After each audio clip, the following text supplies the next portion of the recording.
butas yan galing. Wala, sa butas yan galing lumabas mga kaidol. Totoo pala yung sinasabi nila.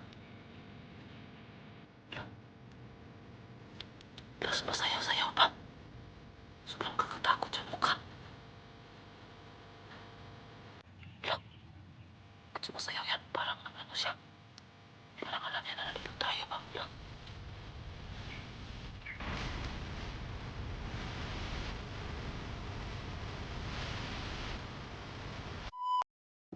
So, hello, what's up sa inyo lahat mga kaidol? Panibagong araw, panibagong adventure. So, ngayon po mga kaidol, nandito po ako ngayon sa bundok mga kaidol, no? So, sa nakikita nyo po sa ating background ngayon na isa pong manggahan mga kaidol. Kasi itong lugar na to mga kaidol ay may kakaibang mga nangyayari dito ngayon mga kaidol, no? So, bago ko i-explain lahat, gusto ko pong magpasalamat sa lahat ng mga solid na sumusuporta. At maraming salamat po sa inyong walang sawang panunood. So pasensya lang mga kaidol, no, may kinakain po akong candy kasi po medyo sumasakit po yung ano ko, no, tiyan ko, kaya kailangan ko pong umano ng candy kasi dagdag hangin po, no. So nandito ako ngayon mga kaidol, no, para mag-adventure at para tulungan yung may-ari ng manggahan na to mga kaidol, no, kasi ang sabi ng may-ari sa manggahan na to mga kaidol na hindi daw nila napapabunga tong manggahan mga kaidol dahil po may kakaibang nilalang daw dito na palaging lumalabas. Natatakot sila kasi baka may masamang mangyari sa mag-spray dito, no. Kaya nakita nila yung channel natin, humingi sila ng tulong sa atin para explorein ang lugar na to at matulungan sila at para mapabunga na rin to, no. So huwag kayong maglala mga kaidol, no, kasi mag-iingat tayo sa ating eksplorasyon ngayon, no. So dito banda mga kaidol, mga manggahan na to, matagal na tong hindi namumunga mga kaidol kasi tulad nga ng sabi ko kanina, takot na takot sila kasi may mga sabi-sabi sa lugar na to na may tao daw dito na naglalakad na palaging may dalang itak.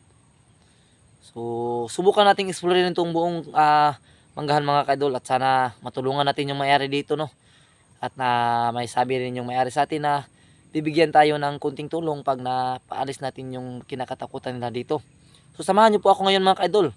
At sana po sa mga hindi pa po nakapag-subscribe, paki-subscribe po sa akin channel, Prime TV. So God bless you all po mga kaidol, no. Panoorin niyo po ang ating video hanggang katapusan. So dito mga kaidol, no,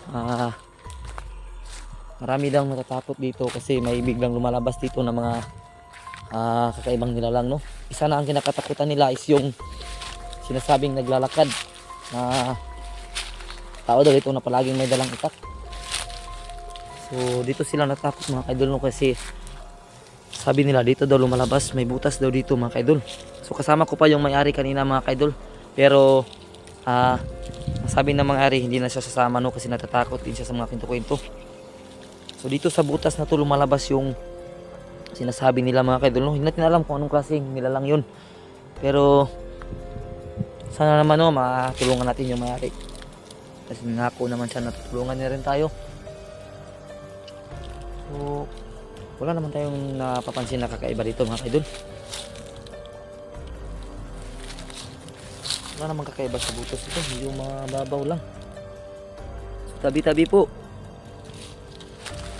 So nilagyan po dito ng ganito ng may-ari mga kaidol, no, dahil po baka may mahulog sa butas dito, no. Yan kasi yung butas na halos sobrang tagal na, no. Hindi namin alam kung ano yung rason na mayroong butas ito. Pero tingin ko po may ano po dito ng yung anong tawag doon, mining, no, gold, naghahanap ng ginto, kaya binutasan to kasi may nakita silang bakal. Pero sana tulungan natin yung may-ari. So magpatuloy tayo dun sa unahan mga kaidol, no.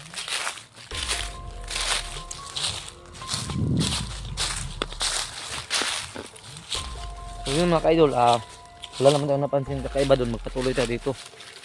Subukan nating explorein yung buong manggahan dito mga kaidol, no, kasi matagal rin tayo hindi nakapag-explore. Pagpasensyahan nyo rin sana mga kaidol yung boses ko kasi kumakain pa ako ng candy kasi tulad sabi ko masakit yung ano ko dito mga kaidol, no. Anong tawag dito, parang uubuhin ako mga kaidol, no. Wala naman tayo napapansin na kaiba dito.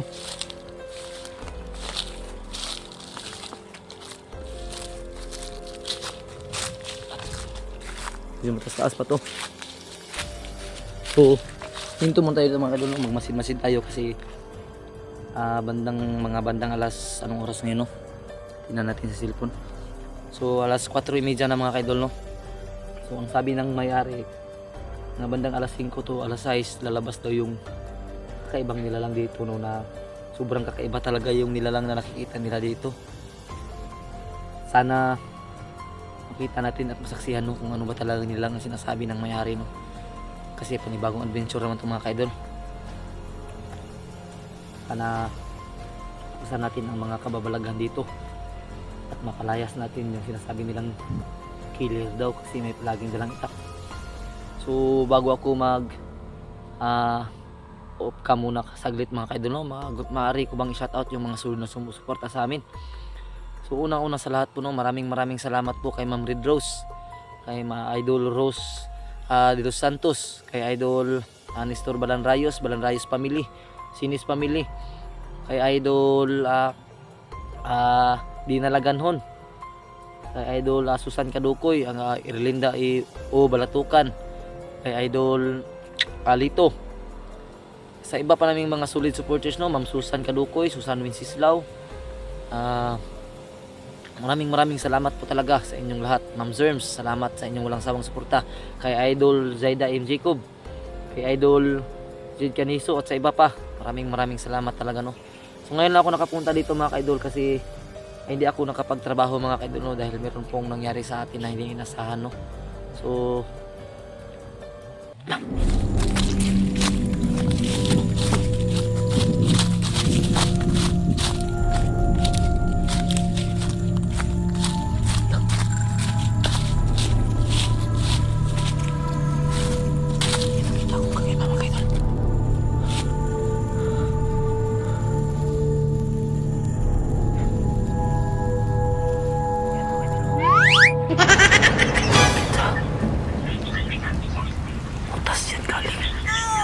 sa butas yung galing lumabas mga kaidol. Totoo pala yung sinasabi nila. What? Tapos masayaw-sayaw pa. Sobrang kakatakot yung mukha.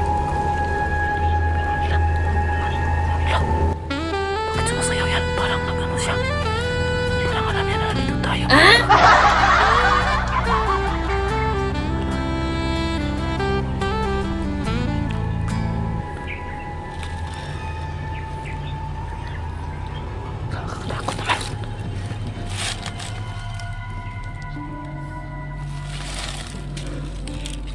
Magtatakot tayo. Parang alam niya tayo, nandito tayo.